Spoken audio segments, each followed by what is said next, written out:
Electrocast. TIAA is on a mission. Why? Because 54% of Black Americans don't have enough savings to retire. So in collaboration with big-name artists like Wyclef Jean, TIAA released Paper Right, new music inspiring a new financial future. With 100% of streaming sales going to a nonprofit that teaches students how to invest.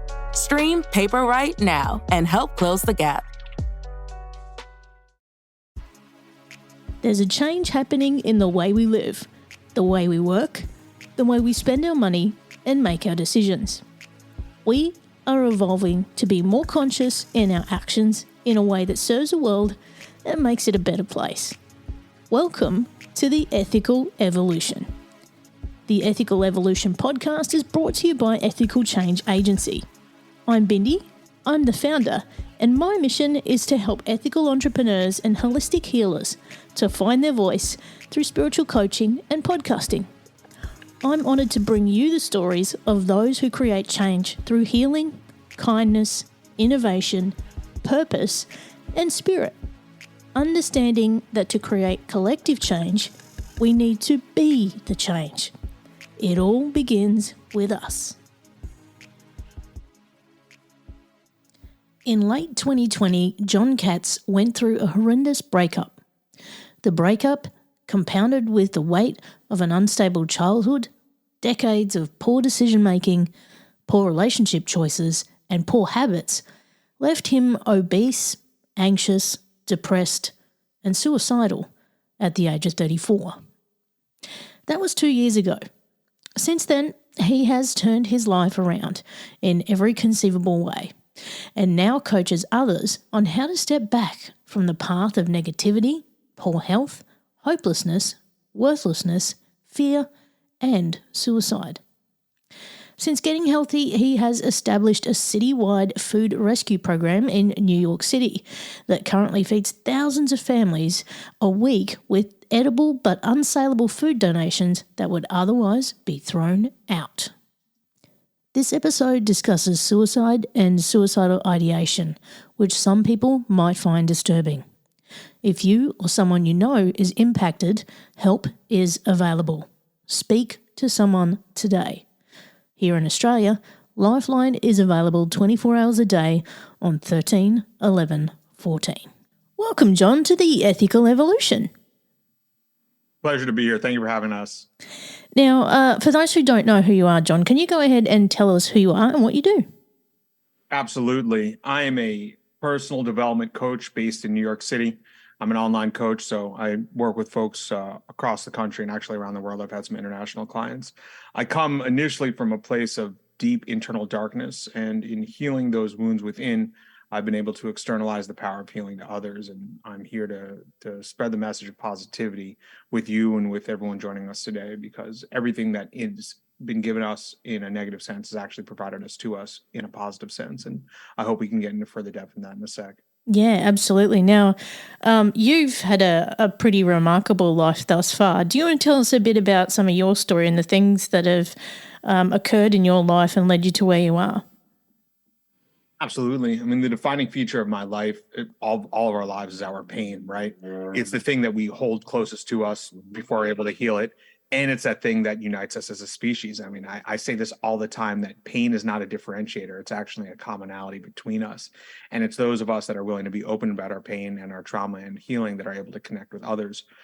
So my pain came from unresolved pain from my folks. Both of my folks experienced a fair bit of trauma in their own young lives. Unlike most people of their age, they're in their 70s now. They didn't really have an outlet to process it. The information that we have in today's contemporary society wasn't really around. So they import a lot of that to the relationship and then ultimately in raising me. And I didn't do myself any favors. I'm not a victim of anything or anyone or any act except my own thoughts and actions and in response to my stimuli. And the key thing to know is that I just did what was expected of me. It's expected of us, at least in the dominant global culture, to use drugs, to drink alcohol, to have as many promiscuous hookups as possible, to eat as much as possible, and to do essentially what makes us feel good in the moment. And those are very painful acts. I mean, those acts included womanizing and engaging in a lot of real degenerate activity around drug use and partying and hooking up, a lot of overeating, a lot of pleasure seeking, a lot of denial of self, a lot of denial of what I'd been through, a lot of denial of others and what they needed from me in my relationships. It was just overall an extremely negative way of being, and led me to a very dark place. You can't engage in negative acts and not be driven to a negative place. And I went through a breakup a few years ago, and following the breakup, I was just at my wit's end, and I went headfirst into the pit of negativity. All of the negative acts I engaged in as an adolescent, post-adolescent, college, and after, in relationships and out, just went to the nth degree, and it drove me to a very, very dark place. I mean, I had done so much negativity that I was actually considering killing myself, and that was my rock bottom, to use addict's parlance. And for me, it's just me at the deepest, darkest point of my life. And that's when I chose to turn it around. Finally, I made the choice at that point that my life was worth living, and that I needed to change my internal circumstances. In order to change my internal circumstances, I had to change what I did every day. And so I cut out all the negativity. I changed all of my habits, and I reformed myself, from the core of my being to, the surface level of my skin in every way, mind, body, and spirit. Now, there's a lot to unpack there, John. One of the themes that comes through for me in the conversations I have on this show is that, the whole premise of why I'm doing this is for us to make a change, right? And for us to understand that begins with us, and that starts with our habits, So right at the core of who you are, you changed your habits and you changed your life effectively.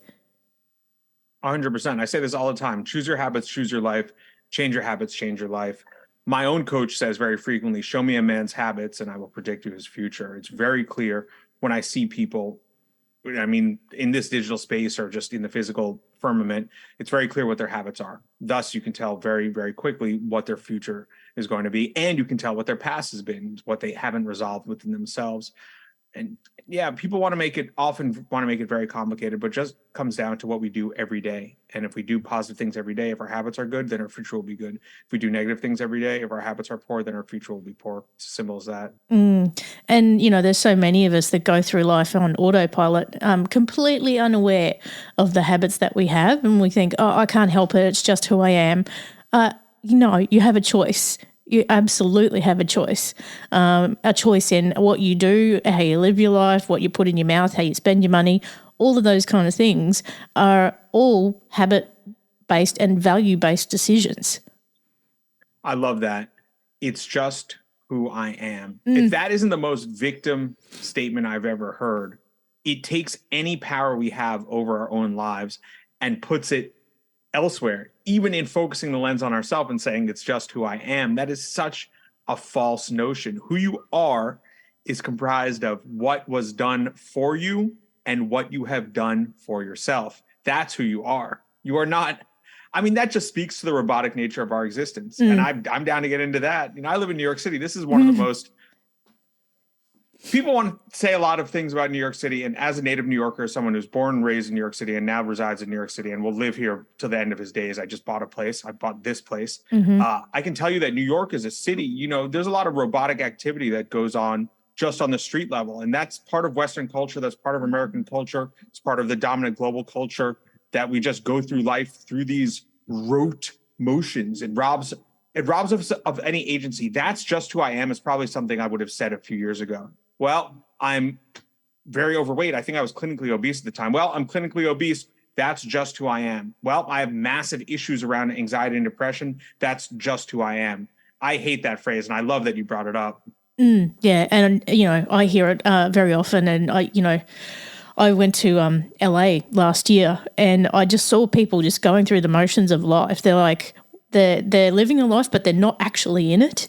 And I think, that's what you're talking about as well, is this robotic life that we go through. It's just days and days just disappear and we don't know what happened to them, And that is sad. It's completely soulless. Yeah. Excuse me. But it is completely soulless. And I'm not afraid to speak on it. We have been imbued by the Creator with a soul. It's simply, if you ever feel a connection with another person, that connection is not based, it is not a simple animal connection. That is a connection based on what we have inside. And we deny that when we do things to ourselves and with ourselves that run counter to any sort of positivity. The robotic idea that you are to sit in this area and go through the motions and take their drugs and eat their food and drink their liquor and go to their clubs and engage in their lifestyle is totally soulless, and it's robotic. We might as well be automatons. We might as well be beings that say, that's just the way I am.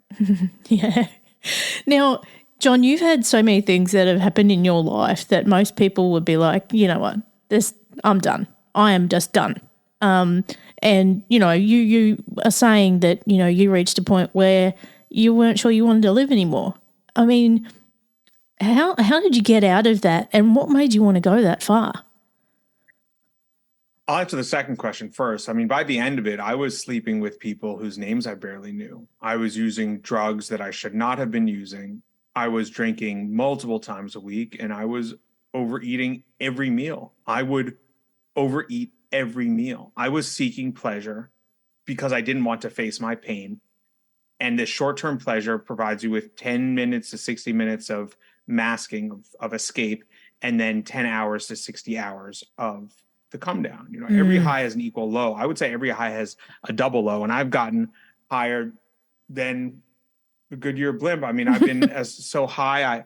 I mean, I would take acid and be up for 1 or 2 days. I mean, I took acid for 2 weeks in the desert, not back to back, but there's this degenerate festival called Burning Man. I assume you've heard of it. Yeah.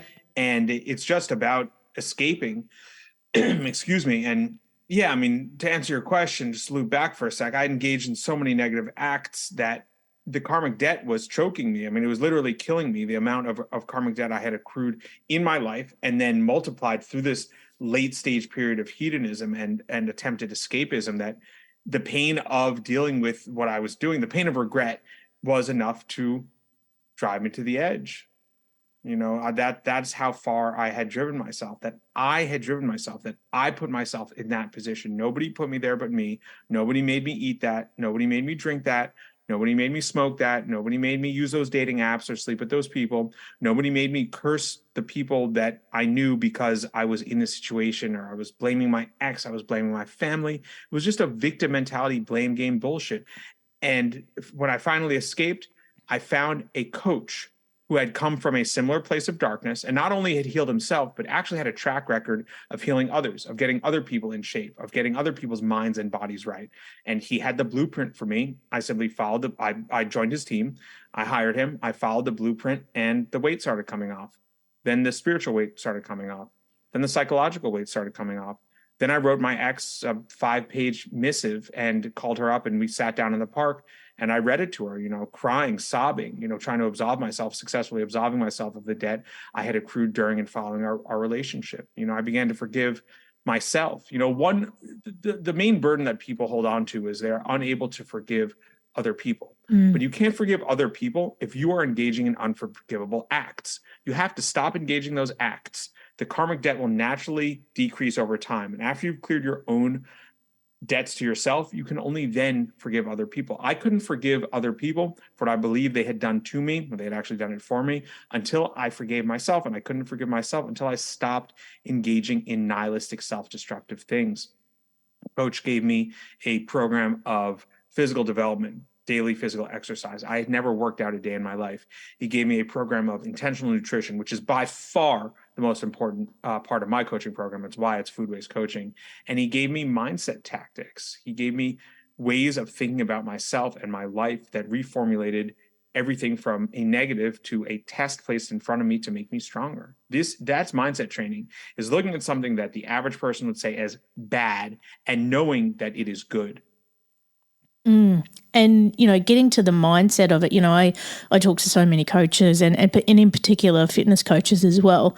And we all know that it's the transformation inside that has to happen before the external transformation can happen. So, you know, understanding you found your pain, like tell us what it was like when you actually got in touch with the pain that you were masking all that time, and once you managed to heal it and let it go. There was a period of minimum 2 months, minimum, but it may have been slightly longer, where I was in tears every morning during my workout. So I wake up very early for a lot of reasons, but the service level one, the one that one starts with, is to have enough time to get everything done. Very quickly, you realize that waking up early is showing gratitude to the universe. It's why I won't sleep in. It's why I continue to get up every morning at 4 a.m., even though I am in shape and I do have enough time and I have a place to work out, and, I have this place you see to work out in, or I could go to the gym or whatever. But I was getting up early for the first time in my life without being forced to.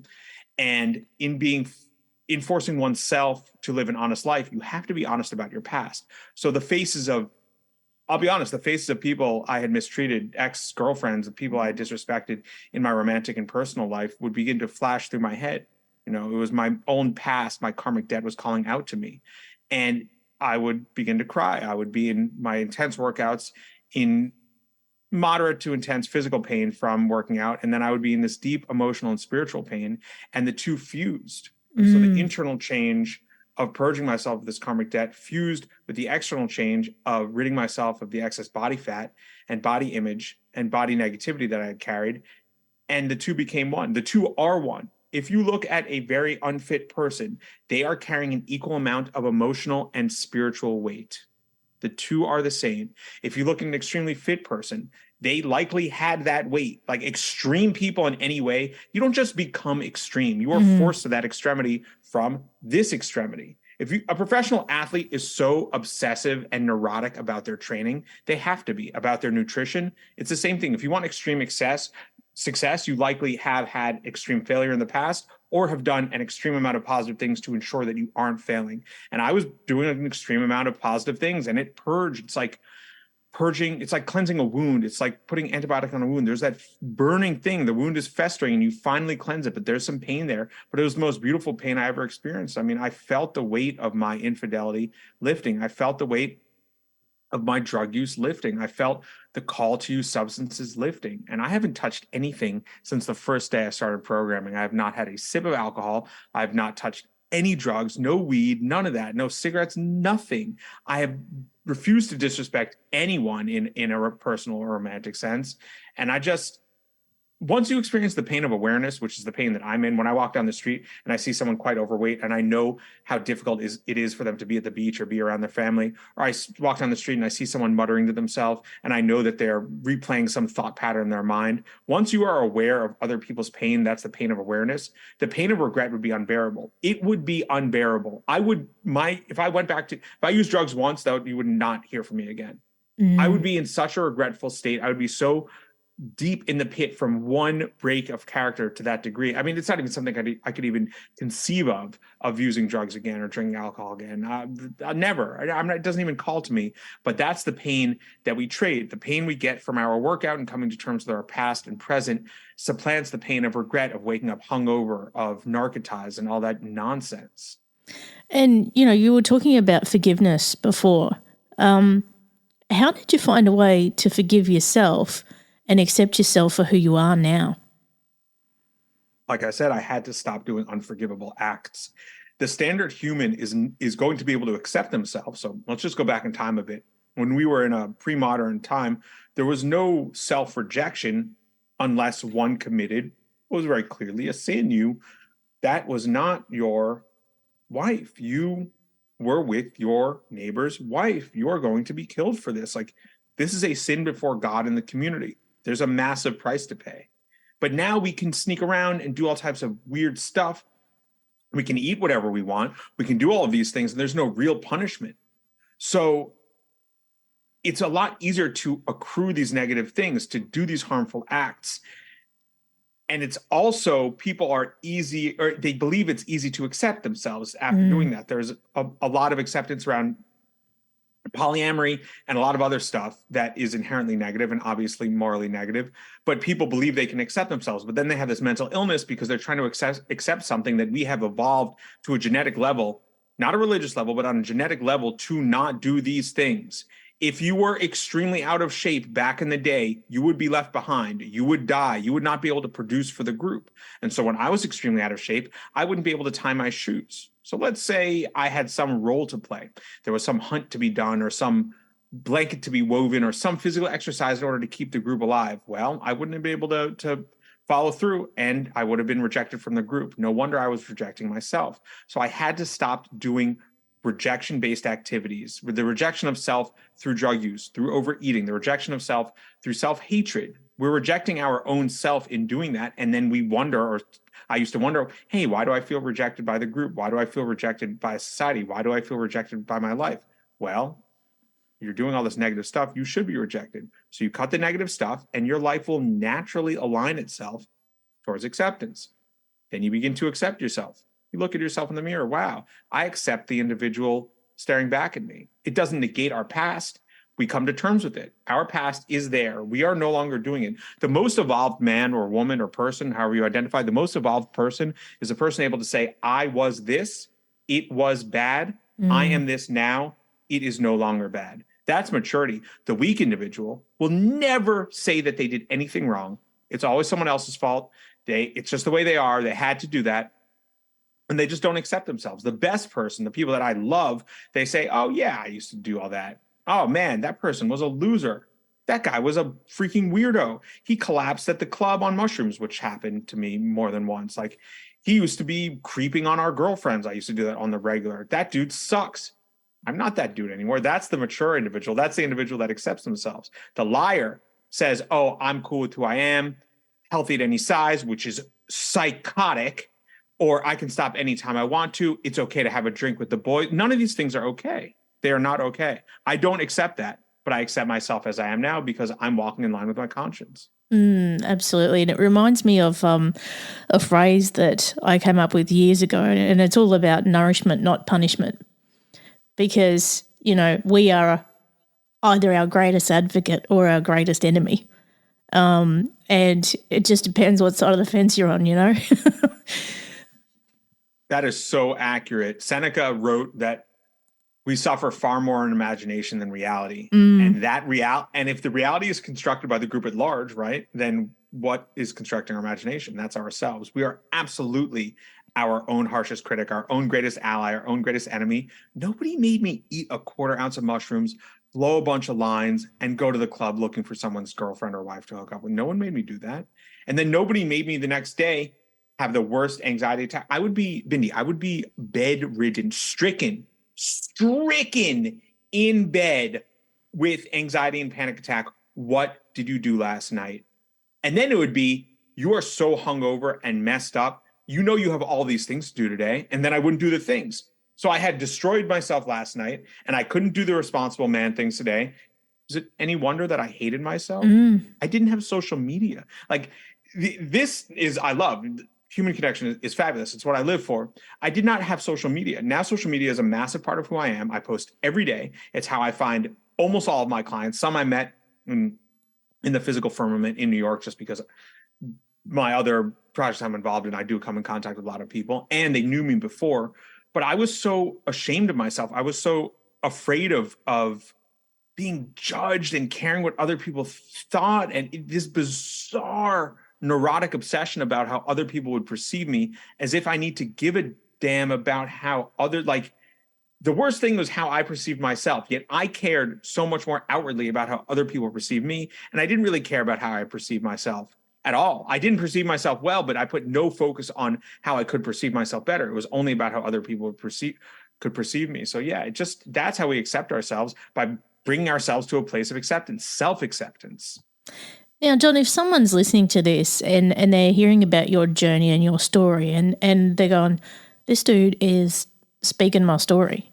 And if they're struggling right now, and they're having trouble with, you know, their nutrition or, you know, substance abuse, whatever it might be, or even if mentally they're in a place where I just can't do it anymore, what advice would you have for them right now? No state is permanent except for the state of death, and that is the state I was placed in your life to stop you from entering. No matter what you are going through, someone has gotten through it or worse. There have been billions of people that have perished before you, and some of them were dealing with what you dealt with and did not choose to hurt themselves. They did not choose to drown themselves in temporary pleasure. They did not choose to take the quick way out. They chose life, and you can as well. I had all the problems. I resented my family for the burden I was so resentful of everyone. I even cursed my own genetic composition. I cursed people in my past. I cursed all of my exes. It was everybody else's fault. I was a non-believer. I believed in nothing other than my own pain, and I believed my own pain to be the worst pain ever known. I was totally self-centered. I was totally lost. I was using all the same things you are, and it is possible to escape.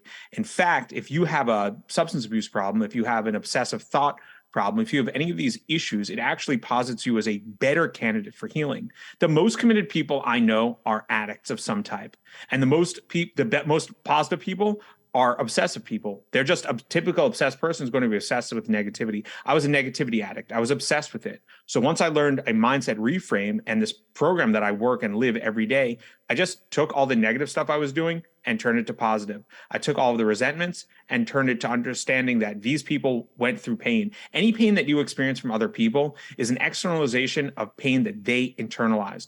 No unhurt person is going to lash out at you. No non-judged person is going to judge you unfairly. What you are feeling, what you are going through, the pain that other people have gifted you is an externalization of their pain. Your parents were not there for you because their parents were not there for them. Does that mean you shouldn't be there for you? Does that mean you shouldn't be there for your kids and your people? Absolutely not. Change starts with you, change starts with us, and change starts with you getting in touch with me because I have walked that path. I know how dark it can get. And I want to ensure that you don't come as close as I did to making the wrong choice. Guys, if you can't see Jon, he is fired up.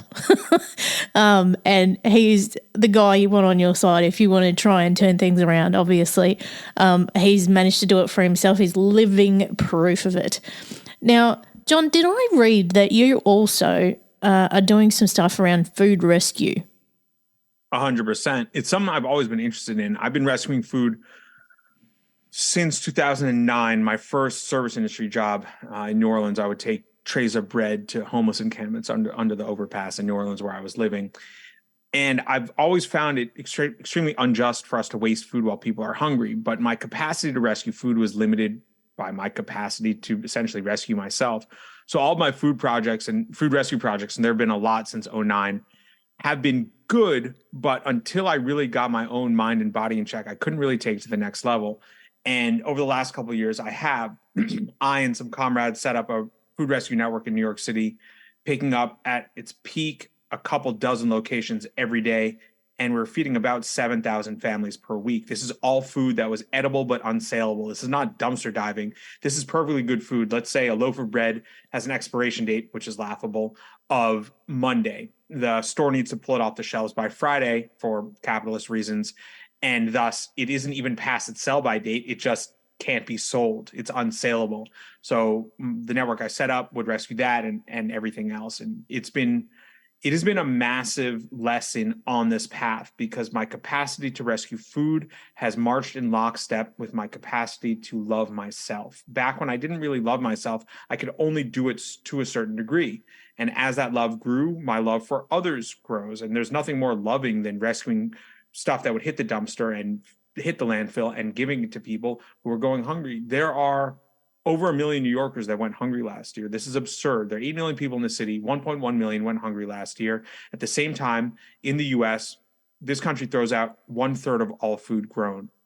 So this is a massive issue. This is a fundamental issue of ecology, of psychology. I believe a massive problem that we have with our bodies and our food is related to the way it's treated. We have all you can eat buffets and we're wasting 1/3 of the food. It's total mind, body, spirit sickness. It's no wonder our Mother Earth hates us. Wouldn't you? If you gave a group of people all they needed to live and they threw out 1/3 of it and turned the other 2/3 into mainly a garbage stream, it's horribly disrespectful. And I appreciate you asking about the food rescue project because it's a massive part of who I am and what I do. And, you know, it's funny. I've had a lot of conversations with a lot of health experts as well, particularly around nutrition. And, you know, the US in particular is probably one of the fattest starving nations we know. Because, and you know, and you've said it right there, is that it's the mindset around the resources because, you know, you look at other countries like, say, India or even in Indonesia and certain places where they actually honor their food. They honor and they treat it with respect, you know.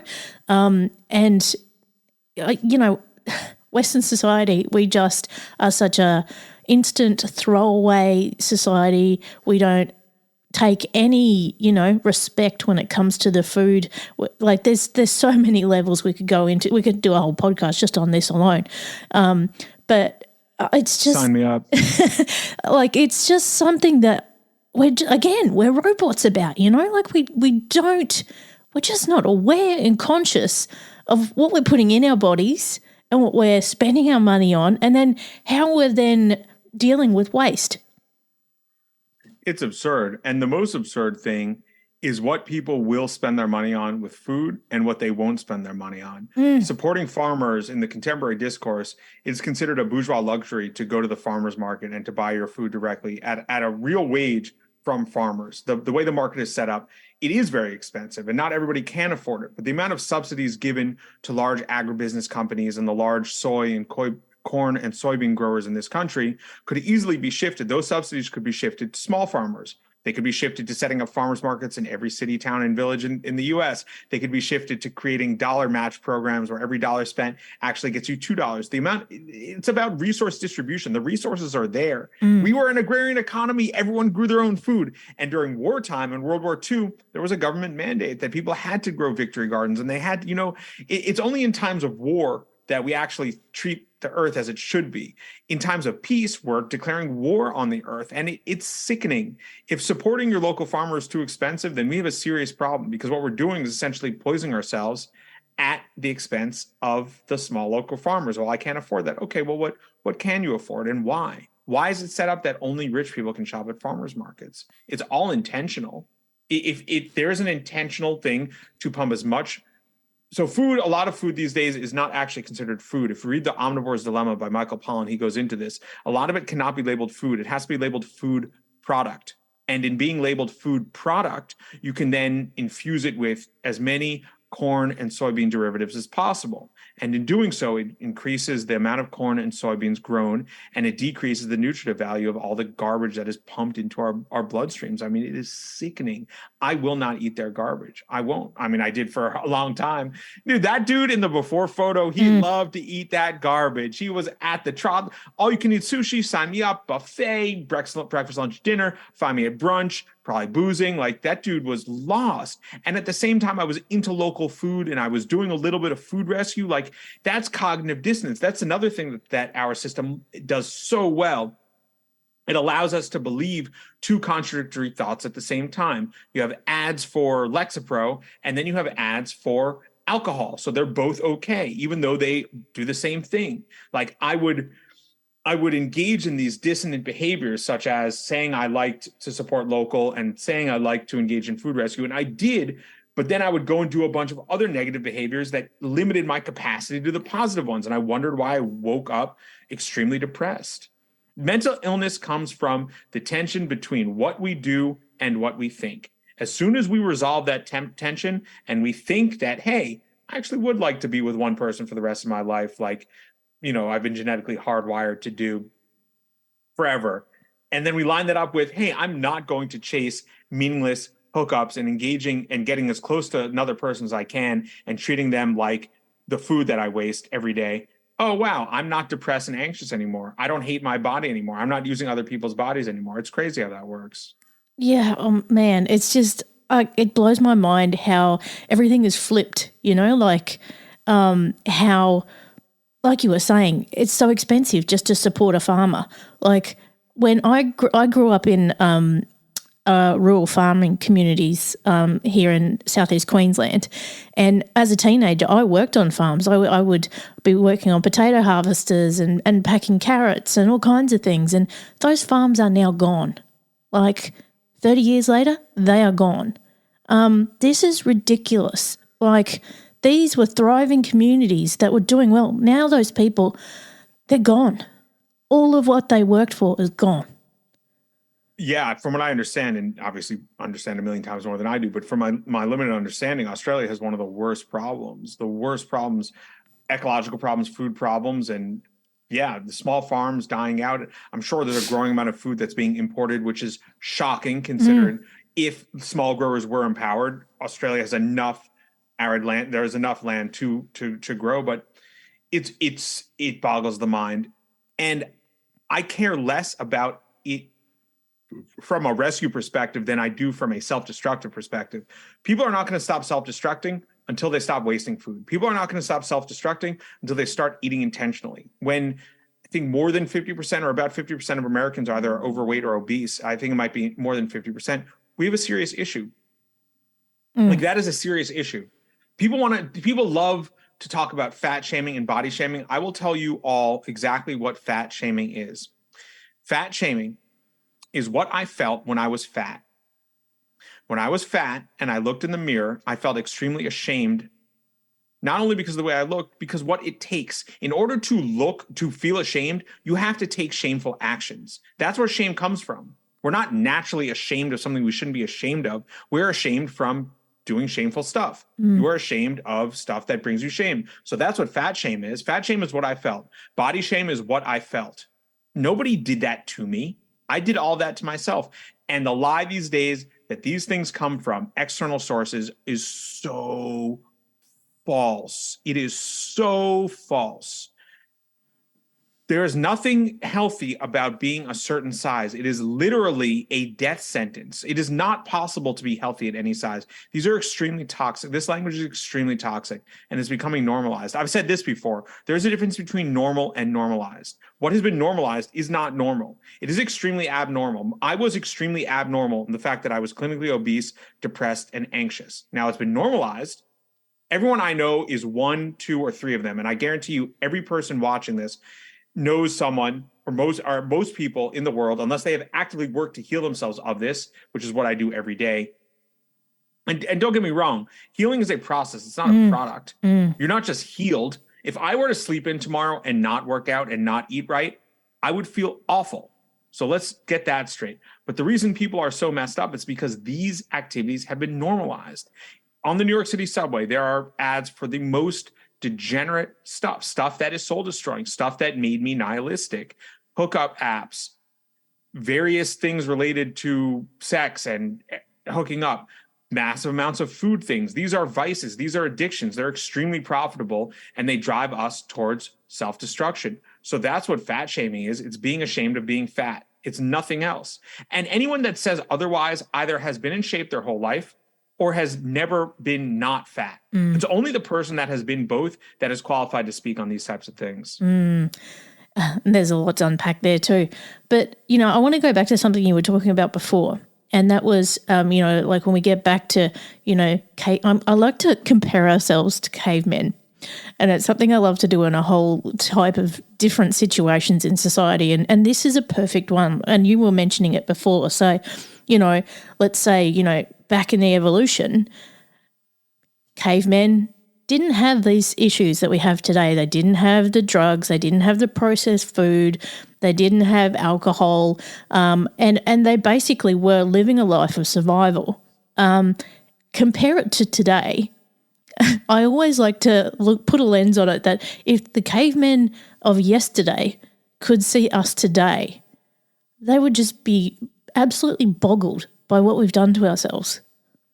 It's shocking. All of our problems are environmental. In the pre-modern era, one spent their time in action. You were occupied all day, every day. You had to gather, you had to forage, you had to hunt. Hey, if you were extremely creative, you best believe you were writing music. If you were good in the kitchen, best believe that you were cooking. Back in the day, I would have been in the gardening, which is what I'm good at, and I would have been doing something creative because I'm a creative individual. So I would have been doing that all day. Now, since we've been robbed of a lot of the best things, we have to find meaning in something. One of the defining features of our system of society, of what you and I are expected to do, is to have a serious lack of meaning. So when everything has been deracinated and denatured, you find meaning anywhere you can. So I'll find meaning in this escape. I'll find meaning in this thing. Back in the day, caveman or otherwise, you were engaged in activity. It was a struggle to survive. That's where animal sacrifice came from. Animal sacrifice came from, I have this thing I need to survive.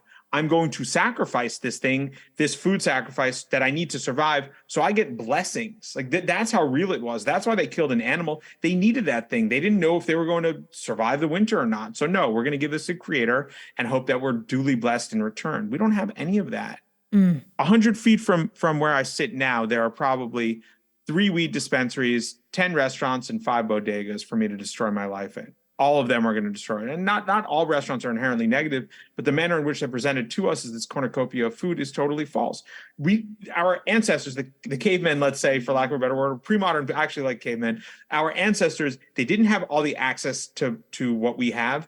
And what they did have access to, they were extremely grateful for. We don't have the gratitude, but we do have the access. And it's horrible. People need a positive structure, a mission, a plan, a process to adhere to. And thankfully, I found this system and this process, or else I'd be lost in the netherworld doing God knows what. Man, I could talk to you all day, Jon. There's a million things we could go through here, and so many rabbit holes I could go down. But look, I know that so many people could get great value by chatting to you. So if people want to get in touch with you and find out more, where can they go?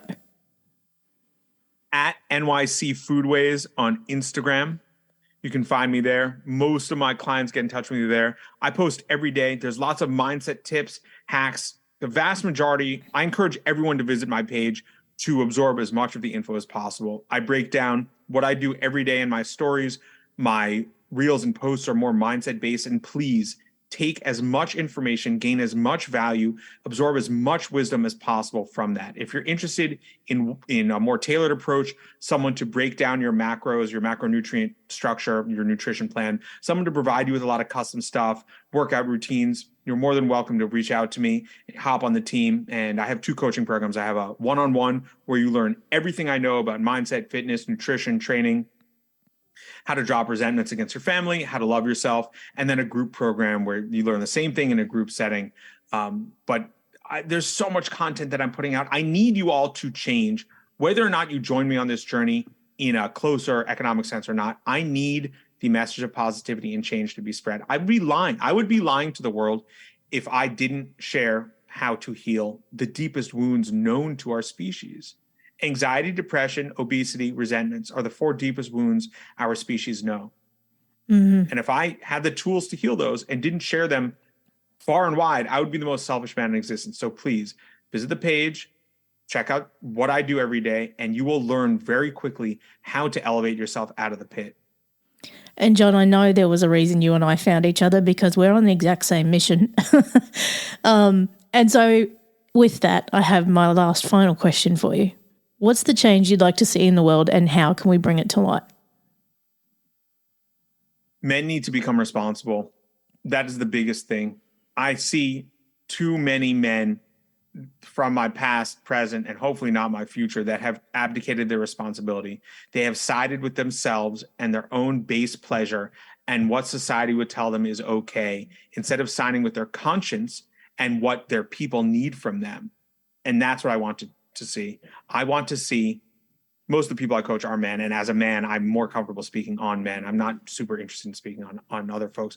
I want to see others acknowledge the pain that they have caused people in their lives by being weak.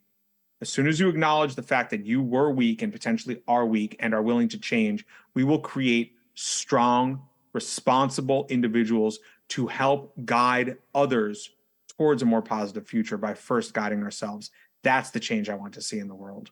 Oh, I love it. I love it. Thank you so much. And I have loved every second with you, Jon. Thank you so much for being a part of the Ethical Evolution. You are so welcome. I'll see you for round 2 where we talk only food rescue. Oh, I think we're going to be back with more. Thanks for listening to the Ethical Evolution podcast. If you're ready to be the change and would love to work with me on finding your voice through spiritual coaching or creating your own podcast with impact, visit ethicalchangeagency.com.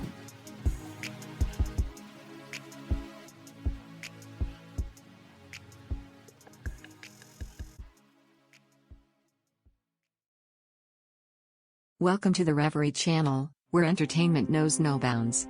Live concerts, on-demand music, documentaries, and short films, all in stunning HD. Now on Roku TV, Apple TV, and Amazon Fire. Immerse yourself from home. And on Android and iOS for those on the move. Support creators with crowdfunding donations. Fuel their creativity. Join us in shaping entertainment's future. The Reverie Channel, where every view, every donation matters. Welcome, explorers of the human experience. This is Let's Talk Soul, and I'm your host, Claudia Monticelli. We're not afraid of the great mysteries of existence here. Soul versus consciousness, we're on it. Spirituality versus science, we've got that covered too. Join us in navigating these profound topics with wisdom, curiosity, and a dash of audacity. Whether you're a spiritual veteran or just starting your journey, Let's Talk Soul is your passport to the unknown. Let's Talk Soul, diving into the depths of the human spirit. Subscribe now wherever you get your podcasts. Electricast.